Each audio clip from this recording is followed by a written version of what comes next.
ప్రజావానికి వచ్చిన అర్జీలను పెండింగ్ లో పెట్టకుండా త్వరితగిన పరిష్కరించాలని కలెక్టర్ రాజర్షి అధికారులను ఆదేశించారు.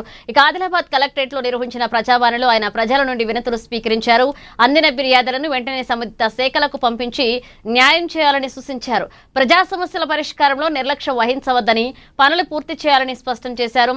మండలాల వారీగా పెండింగ్ లో ఉన్న ప్రజావాణి దరఖాస్తులకు సంబంధించి సమస్యలను వెంటనే పరిష్కరించాలన్నారు. ప్రజల సమస్యలను సంబంధిత శాఖలు సమన్వయంతో పరిష్కరించేలాగా పనిచేయాలన్నారు.